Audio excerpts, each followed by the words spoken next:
पानी पहुंचाने के एक बड़े अभियान के साथ हम लोग निकले हैं और यहाँ की बहनों की समस्या का समाधान भी करेंगे कि उनको शुद्ध जल की आपूर्ति होगी, इसमें कोई संदेह नहीं। लेकिन साथ साथ मां विंध्यवासिनी के नाम पर अब हमारे मिर्जापुर में भी एक भव्य विश्वविद्यालय का निर्माण हो, इसके लिए भी मैं आप सबको हृदय से बधाई देता हूं। हमारी सरकार ने तय कर लिया। मैं यहां पर अभी आशीष जी से भी और यहां पे रमाशंकर जी से भी, अनुप्रिया जी से भी, अनुराग सिंह जी से भी, रत्नाकर मिश्रा जी से भी, इन सबसे मैं यही पूछ रहा था कि जमीन चिन्हित करके उसको तत्काल प्रस्ताव भेजिए। एक्ट बनते ही यहां पे शिलान्यास के लिए, विश्वविद्यालय के शिलान्यास के लिए हम लोग आने वाले हैं। भाइयों बहनों, पहले विश्वविद्यालय क्या महाविद्यालय नहीं मिलते थे? अब तो विश्वविद्यालय बनाने जा रहे हैं और विश्वविद्यालय के माध्यम से ये शिक्षा के केंद्र के रूप में ये पूरा क्षेत्र उभरेगा। याद करिए ना, मां विंध्यवासिनी धाम का जो त्रिकोण है वह मां सरस्वती, महालक्ष्मी और महाकाली के रूप में ही प्रख्यात है। एक तो तीनों देवियों का आशीर्वाद यहां के माध्यम से हमारे संपूर्ण उत्तर प्रदेश पर बरसता है और हम लोग भी बार बार यहां पर मां का आशीर्वाद प्राप्त करने के लिए आते हैं। भाइयों बहनों, मैं फिर इस बात को कहने के लिए आया हूं, प्रधानमंत्री जी का जो संकल्प है, आधी आबादी का सम्मान हर हाल में होना है और आधी आबादी के सम्मान के लिए, उनकी सुरक्षा के लिए, उनके स्वावलंबन के लिए सरकार पूरी प्रतिबद्धता के साथ, पूरी ईमानदारी के साथ डबल इंजन की सरकार कार्य कर रही है और आज उसी के प्रति आश्वस्त करने के लिए मैं आपके बीच आया हूं। आपने देखा होगा डबल इंजन की सरकार ने जहां अनेक कार्यक्रमों को पूरी ईमानदारी और प्रतिबद्धता के साथ लागू किया है।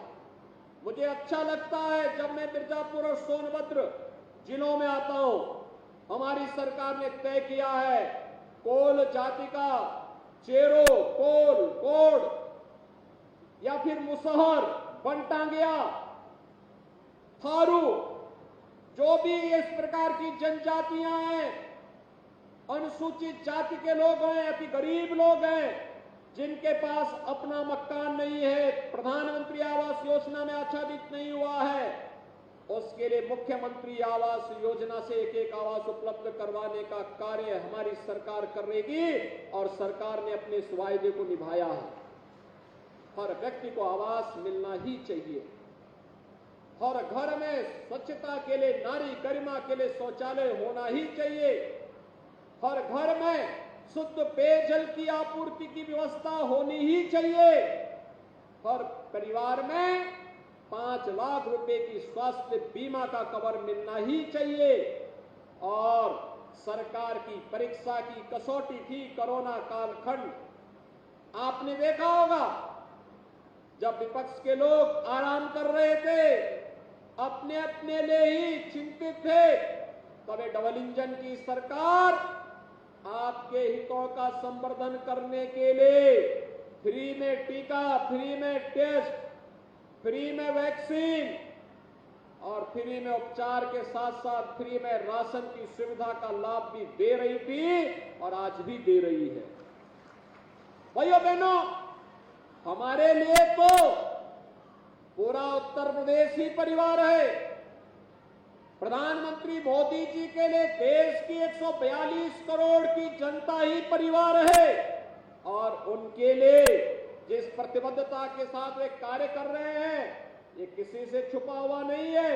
और इसीलिए भाइयों बहनों, आज मैं आपसे बताने के लिए आया हूं, सरकार ने इसी क्रम में जो योजनाएं चलाई हैं, मुख्यमंत्री कन्या सुमंगला की योजना, मुझे अच्छा लगता है जब 6 चरणों में पैसा बेटी के खाते में जाता है, बेटी के जन्म लेने के साथ और बेटी के स्नातक तक की पढ़ाई में योगदान देने के लिए पहले 15,000 रुपया हम देते थे, नए सत्र में हम इसको 25,000 रुपया करने जा रहे हैं। 25,000 रुपए की राशि बेटी को मिलेगा। बेटी की शादी के लिए 51,000 रुपए की राशि सरकार दे रही है। मुख्यमंत्री कन्या सुमंगला योजना में प्रदेश की 17 लाख बेटियां आच्छादित हो चुकी हैं। यानी 19 में हमने प्रारंभ किया, अब तक 17 लाख बेटियों को इसका लाभ मिल रहा है। लेकिन साथ साथ मुख्यमंत्री सामूहिक विवाह योजना में अब तक 3,10,000 से अधिक बेटियों की शादी के लिए 51,000 हर बेटी की शादी के लिए भी सरकार ने उपलब्ध करवाए हैं।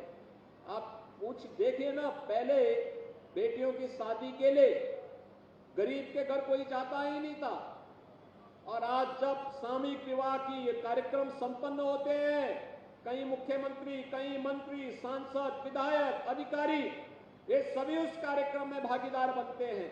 ये बातें दिखाती है सरकार ने जो किया है पूरी ईमानदारी के साथ हर गरीब का भी सम्मान हो और हर बेटी को समाज सम्मान के साथ देखे। इस देश से सरकार के कार्यक्रम पूरी ईमानदारी के साथ आगे बढ़ाने के कार्यक्रम चल रहे हैं।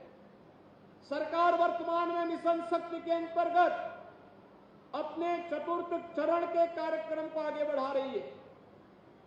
जैसे यहां पे अनुप्रिया जी ने बताया भी कि उत्तर प्रदेश पुलिस में बेटियों की संख्या अधिक से अधिक भरी जाए। 1970 यानी 47 से लेकर 2017 तक केवल 10,000 महिला कार्मिक उत्तर प्रदेश पुलिस बल का हिस्सा थी, और आज मुझे बताते हुए प्रसन्नता है उत्तर प्रदेश पुलिस बल में 40,000 महिला कार्मिक वर्तमान में कार्यरत हैं। ये 40,000 महिला कार्मिक प्रदेश में बेहतर कानून व्यवस्था की स्थिति बनाने के लिए, प्रदेश के अंदर सुरक्षा का बेहतर वातावरण बनाने के लिए पूरी प्रतिबद्धता के साथ, पूरी ईमानदारी के साथ कार्य कर रही है। और उसी श्रृंखला को आगे बढ़ाने के लिए सरकार ने तमाम अन्य क्षेत्रों में भी उनके लिए अलग अलग द्वार खोले हैं, अलग अलग क्षेत्र में वे आगे बढ़ सकें। प्रधानमंत्री स्वामित्व योजना में उत्तर प्रदेश में 75 लाख परिवारों में अब तक घरौनी वितरण का कार्य किया जा चुका है। यानी ये 75 लाख परिवार में जमीन का मालकीन अब महिलाएं बन चुकी हैं। 55 लाख परिवारों को हमने आवास उपलब्ध करवाया है। इसमें भी हर 55 लाख परिवारों के मकान की मालकीन उस परिवार की महिला जो सदस्य है उसके नाम पर मकान भी उसे उपलब्ध कराया जा चुका है। भाइयों बहनों, सरकार के कार्य करने की इच्छा शक्ति होनी चाहिए।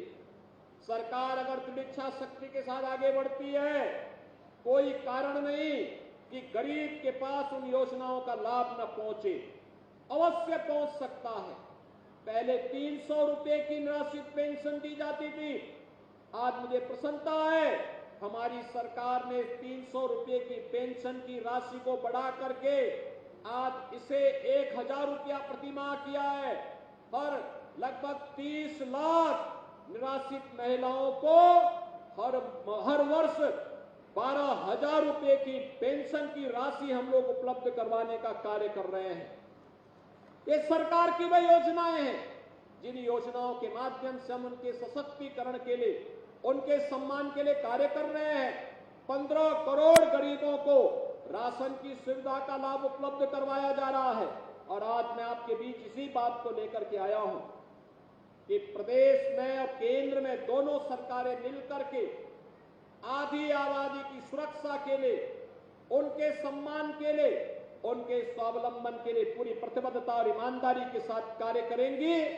इतनी सुबह आप लोग यहां पर एकत्र हो गए और एकत्र होकर के इतने भव्य सम्मेलन के माध्यम से प्रधानमंत्री मोदी जी के प्रति आभार व्यक्त करने के लिए आए हैं। मैं एक बार फिर से महिलाओं को देश की संसद और प्रदेशों की विधानसभाओं में 33% आरक्षण की सुविधा प्राप्त होने के लिए आप सभी को मैं हृदय से बधाई देता हूं, अपनी शुभकामनाएं देता हूं और विश्वास व्यक्त करता हूं कि आने वाले समय में अधिक से अधिक संख्या में विधानसभा और लोकसभा में पहुंच करके महिला सुरक्षा, सम्मान और स्वावलंबन के लिए हमारी बहनें और मजबूती के साथ कार्य कर पाएंगी। एक बार फिर से मां विंध्यवासिनी धाम के श्री चरणों में नमन करते हुए आप सबका अभिनंदन करते हुए अपनी वाणी को विराम देता हूं। धन्यवाद। जय हिंद। बहुत बहुत धन्यवाद। एक बार जोरदार तालियों के साथ अपने अपने स्थान पर खड़े होकर जोरदार तालियों के साथ अभिनंदन।